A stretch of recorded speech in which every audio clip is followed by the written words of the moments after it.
As always, Ted, kick us off. Who do you have as your winner of the weekend? I had to go with the University of Oklahoma head softball coach, Patty Gasso, 1,500 wins. That's a pretty big deal. 1,500 wins for coach. I guess the third coach to pull off such a feat and doing so, taking the game two and the series win down at UCF. So pretty good stuff for coach. I know that's no surprise to anyone, but still, it's a huge milestone nonetheless. When are we getting that statue? Patty's I don't dragging her know. feet on the statue. I don't know. It's It was supposed to be dedicated because I was supposed to go. It was supposed to be dedicated the morning of the spring game. mm-hmm. And we had the weather situation, which ended up not being a situation. I feel like Patty she wants nothing more than that statue to never see the light of day. Well, let me ask this. Is it is it the right time to unveil a statue in the middle of a season? Does that put undue stress and pressure? I mean, the pressure's already there. They are who they are, right? They're Right. the they're the top dog. Everyone's trying to bring them down. But does that just add an unnecessary level to it all? Here is my this has been my stance on the statue situation the entire time. It will continue to be my stance on the statue situation. The statue should be unveiled whenever Patty Gasso wants it to be. Right. Yeah. And it should be unveiled at no other time. It's that simple for me. If you've earned the right to have a statue, you earn the right to decide when it's Yeah. unveiled. And I know that everyone wants to have, kind of a photo op moment, and it's a massive, massive deal. I mean, she's an absolute legend. You want to honor her, you want to do all that, but she is meant not only has she meant so much to Oklahoma, like she's meant so much to the sport of softball. Reveal the statue when she wants it to, Mhm. whether that's tomorrow or that's 2 years from now. The statue's done, but whenever she wants it, that's how I feel about it. Like I feel like she's earned that. Now, I think if she got her way, there would be no statue. And sorry, Patty, it's just not going to happen. But I that's kind of how I feel about it. Is unveil that thing when she wants it unveiled. Like I hasn't Patty Gasso earned that, and maybe she just wants to get it over with. Maybe she's like, okay, let's get this over with, and then we can focus on everything that matters for finishing out the season strong. Yeah. We should take up a collection to where we will store the statue in a pristine location, guarded from the weather, any of the it's a air conditioned space, totally comfortable, and it will stay there as long as we need it to until she says, bring it in, and we snap it up. Am I But really about to have a Patty Gasso statue in my living room for a couple of years then? tie the whole living room together. It'd be great. Just, what a statement piece.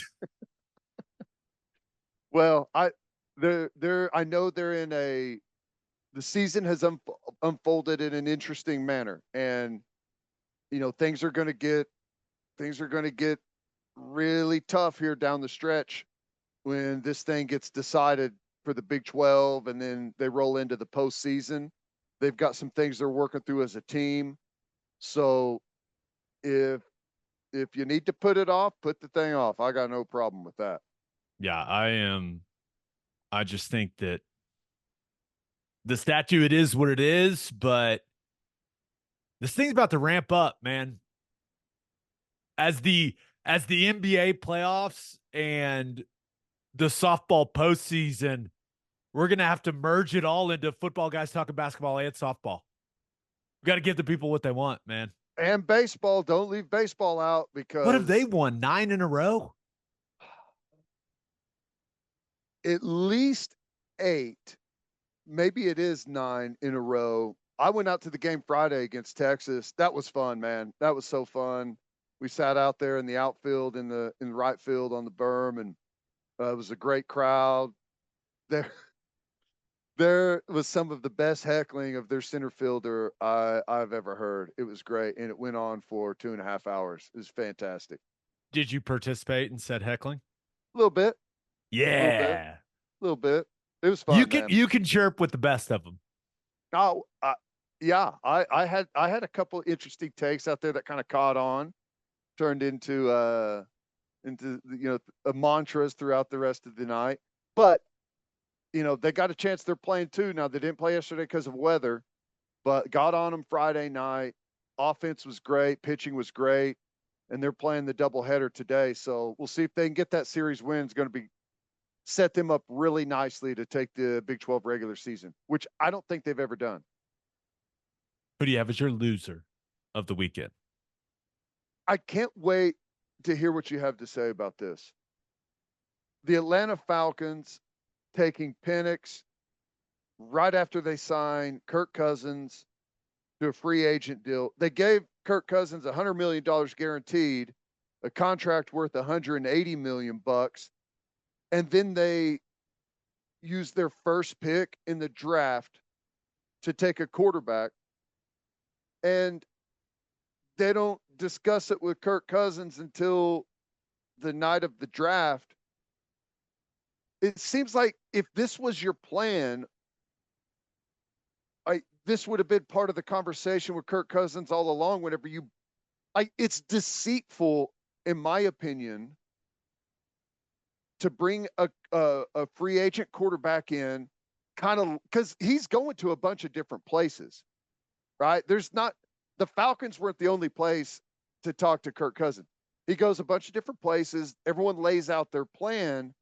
And if you lay out your plan and don't mention that, oh, yeah, by the way, with the first pick of this year's draft, we're going to take a quarterback. We're not going to give you a tackle, not going to give you a number one wide receiver. We're not going to whatever. We're going to take a quarterback. I think it's deceitful to not tell your quarterback that. His agent said that Kirk Cousins didn't know until the Falcons were on the clock and they called him and told him. Right. Terry Fontenot can say whatever he wants. I just think this is a bad way of operating, man. And did you see the clip of him? It looked like he was explaining why he did it to Arthur Blank there in their draft room. How does that happen? I don't know. And I saw some of the quotes. He basically said, Fontenot, who's the GM of the Falcons, basically said, hey, if you like a guy at the quarterback position, you have to take him, even if he's going to sit for 4 or 5 years. What? You draft quarterbacks in the first round to play, my dude. The 8th overall pick, and Kirk Cousins is aging. He's coming off the Achilles tear. But it creates the thing, as you know, Ted, I'm a big vibes guy. Mm-hmm. It creates a very awkward situation for that organization now. And they did it to themselves. Right. And here's the thing. I won't take off the table that it may end up being a great pick, and we look back and say, oh my God, it was so smart to take a quarterback, whatever. Like, that stuff can happen. But I guess I'm shocked that Kirk Cousins wasn't told about it. And the owner, I get, like, owners aren't all football people, and your GM, hey, you run the draft, you're fine. Like, that's your specialty. You do your thing. But I think I would poke my head in a little bit and say, what are we thinking in the first round, guys, leading up to the draft? And if something like that came up, I would vet that pretty closely, I would think. Michael Penix also, he's not young. Yeah. He's True. old. And his blown out his knee, what, twice? Yeah. So not only you took the one guy who's probably the most ready to play now, and your plan is to have him sit until he's what, 28 or 29 years old? It I make don't it, know. it It's weird. there's so many things that don't make sense about it. The thing that I think the number one thing that feels kind of inexcusable is that they didn't trade back. I know. That's Where the could they yeah, have I gotten him? agree. And maybe there was no one interested. Maybe no one was concerned that their guy was going to get taken there, but to just stay put and then take Penix. And I love Penix, I do too. but just from an organizational standpoint, a roster construction standpoint, it makes no sense. And I'm fully aware Penix could end up killing it in Atlanta. Mm-hmm. He could be great. The city could fall in love with him. He could be their starter for a long time. Let's say Cousins gets hurt. He comes in, he balls out. He's the guy. Then I guess you tried to trade Cousins and get off that contract, but it just they just created an extremely awkward dynamic in that locker room Yeah, for everyone. Not, I mean, for everyone. Kirk feels is going to feel like he's in a weird spot, having to kind of defend his territory, even though they're not saying he is. But that's just natural. That's how it comes. And Penix is going to be coming in like he's going to feel weird too. But at the same time, he's not going to come in and lay down and just be the guy that sits for 4 years. It just, I don't know. It's weird, man. And I like I'm Raheem Morris. It's just, it's even more shocking for what I know of Raheem Morris to make that pick. everyone thought they were going to draft an edge, Yeah.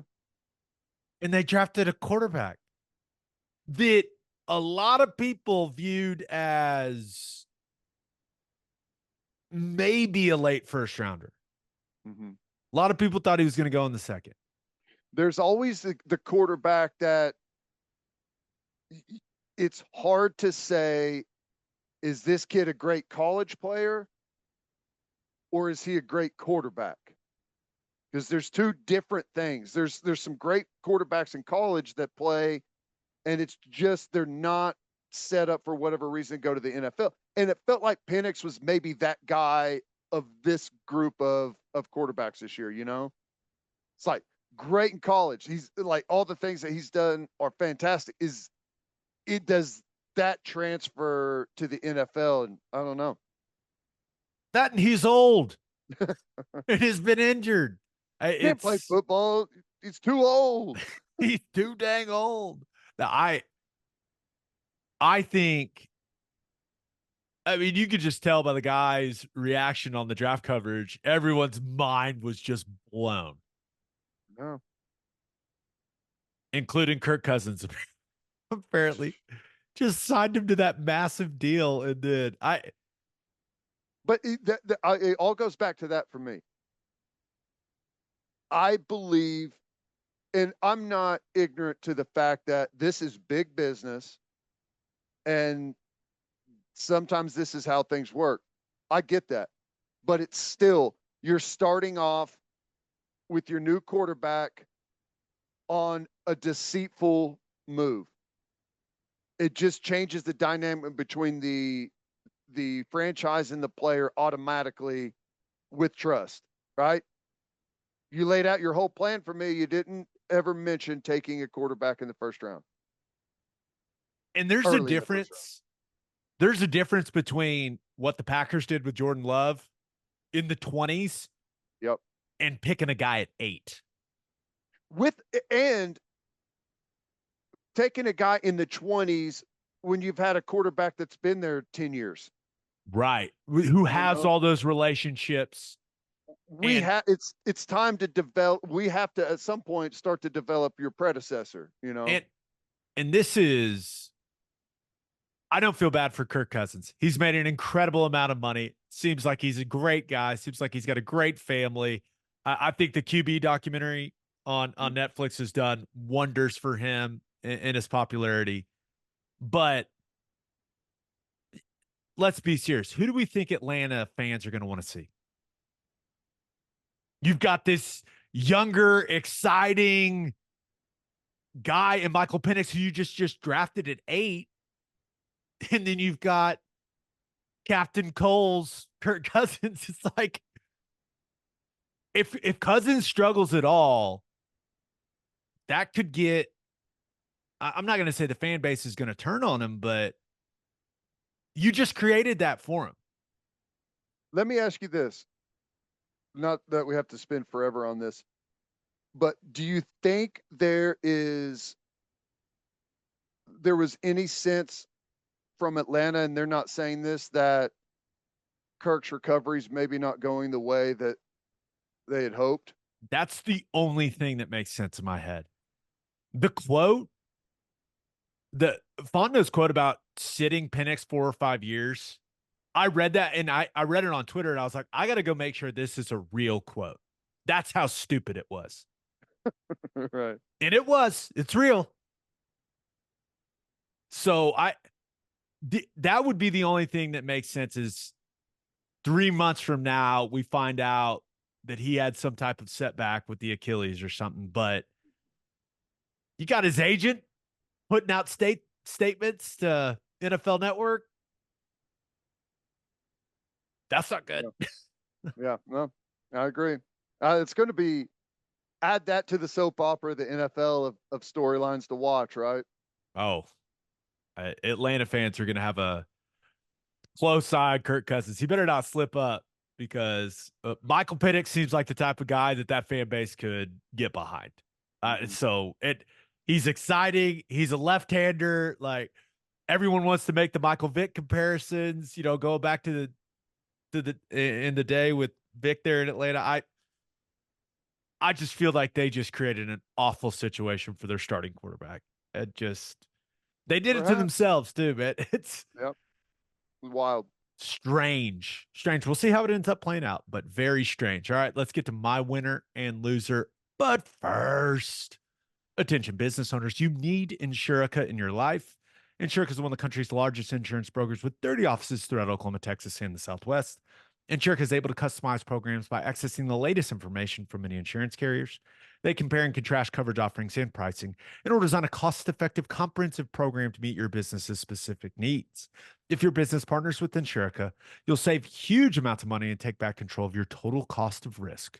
If your business wants to be best in class, connect with Insurica at Insurica.com. That's INSURICA.com. And head to opolisclothing.com for our podcast merchandise and the best OU gear out there. That's OPOLIS clothing.com and use promo code TED, TED, for 10% off. That's opolisclothing.com. Use promo code TED for 10% off. Buttery soft and 10% off. Woo! Look at the new trucker hats, Ted. Damn, that is sexy. That is a sexy hat. And a lot of people they want the color to be right. Right? If you're going to wear it to the OU game, they want the color to be right. Check this out. It Nailed disappeared. it. I can't even see it. For those of you that don't watch on YouTube, I'm holding our new trucker hat from Opolis up next to my OU helmet. Identical color match. Let's go. Not easy to do. That's awesome. Looks good. So, yeah, there's not many left, people. So, opolisclothing.com, promo code TED. Also, promo code works in store there at Opolis. My winner of the weekend, Caleb Williams. Say whatever you want about the young man. Say whatever you want about his dad. Those two, that they had a plan. They stuck to the plan. Do whatever it takes to be the first pick of the NFL draft in 2024, and mission accomplished. Goal attained. It's remarkable. Yeah. And it was an interesting path. Like 2.5 years. He's just kind of been the guy that's been penciled into that spot. And it unfolded just like they imagined. Yeah. I can't imagine they envisioned Lincoln leaving, like, and how all that went down, but made the tough decision, went out to USC, ends up winning a Heisman Trophy, and ends up being the number 1 pick in the NFL draft. And lands in what I think is about as good of a situation as you can land in. When you're getting picked number 1, typically that means your team stinks. It means your team is god awful. Bears aren't god awful. Mm-hmm. Shout out to the Carolina Panthers. I mean, but speaking of which, what is David Tepper's problem? Did you see him take that man's hat off his head at that restaurant? No. Oh my gosh. Just an unbelievable clip. Let's not get sidetracked. People go find it, but I'm convinced the Panthers owner is dead set on being the most hated owner in the National Football League. It's the only thing that makes sense. Caleb goes to Chicago, and you look at the weapons he's got around him. Now they've got to make sure that the offensive line is solid. But he's got DJ Moore. They just signed Keenan Allen, who, when healthy, is still a really, really good player. They've got Cole Kmet tied in, and they drafted Rome Odunze 9th overall. Guys got weapons. Their defense is kind of a middle-of-the-pack defense in the NFL. They're not awful. I mean, it is one of the better situations we've ever seen a number 1 pick walk into. Mm-hmm. Maybe the best. I mean, Caleb Williams is set up for success in Chicago. And I think we're all very interested to see how his career goes. But yeah, I mean, had a goal, accomplished that goal, and now finds himself in a pretty dang good situation with the Chicago Bears. How's their offensive line? They're okay. I mean, they're all right, but it is. I mean, that's it's true. I mean, think about what Carolina's O-line looked like last year. Yeah, you're typically going to like a 2-15 or 1-16 type of football team that is in a really bad spot. So yeah, I mean that's big. And that division, yeah, I know Detroit has it rolling, but I mean, Minnesota's in transitional phase. Green Bay had a solid year last year, kind of under the radar, but I mean, it's not the most brutal of divisions. Like, you can find a foothold in the NFC North right now.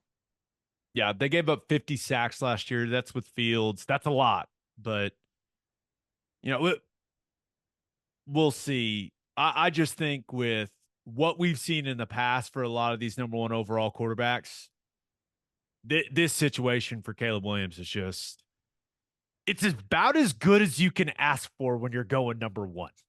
Yeah, that's right. I agree. And one interesting thing, I don't know if you saw this, his draft phone call. It was Ryan. He talks to Ryan Poles, the GM, first, and then Eberflus, the head coach. And then I'd completely forgotten the third person he talked to. President and CEO of the Chicago Bears, former Big Ten Commissioner Kevin Warren, on the phone. I was just like, oh my gosh.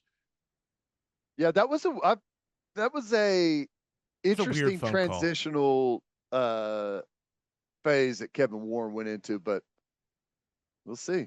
Yeah. Caleb Williams, I mean, he's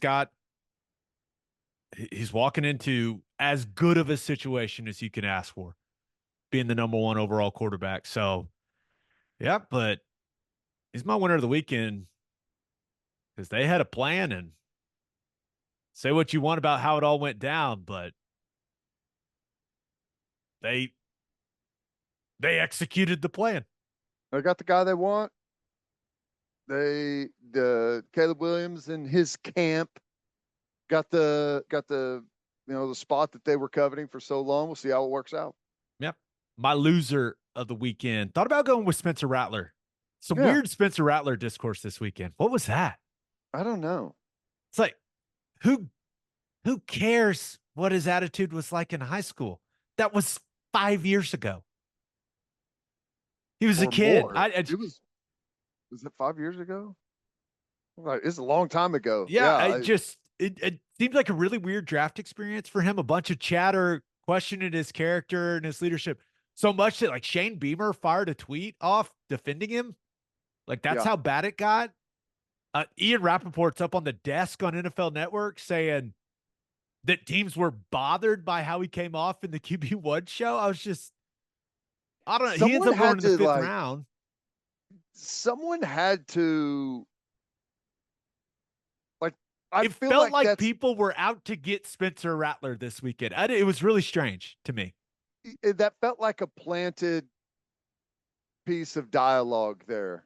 You know, And I know as the draft progresses, you're looking for storylines and stuff to create interest and, talking points. It is what it is, but it's just, I don't know. The guy went to South Carolina. He was voted a captain 2 years in a row by his teammates. Seemed to handle himself well, played some decent football, did not get good protection from that offensive line. My goodness. right? But it seems like he did everything right, only to have the draft roll around and just get dragged through it a little bit. I don't know. It felt odd to me, Ted. For sure. I and the interesting thing about it is, I guess it's the opposite of what we had heard NFL GMs were saying. The word was that the NFL GMs like really liked Rattler's arm, really liked what he did in that situation, given it's closer to an NFL style offense and how he operated there, even with the shortcomings that he had personnel wise. That was what the word was. So on draft day, to hear all of a sudden that, well, GMs are having a hard time getting past how he acted as a high school kid, whenever you see some quarterbacks acting the same way right now and getting drafted, it's weird. It was just weird. Yeah. Ends up in a good situation. He's going to be in the same room as my guy Derek Carr. Mm-hmm. One of the best dudes ever. That'll be an awesome situation for Rattler. Now, I also thought about going with the Phoenix Suns as my loser of the weekend. Now they've got game 4 tonight against the Timberwolves. And maybe they win that one and it ends up being a gentleman's sweep when it goes back to Minneapolis. But anytime someone on the other team is doing the DX suck it like 10 times straight in your face, that just you're taking an L, man. Oh Anthony my Edwards God. is hilarious there. And he was, what do you have, 36 in that game? I mean, he was just cooking them. But yeah, anytime, just a blatant disrespect straight in your face, and the Suns could do nothing about it. Brutal.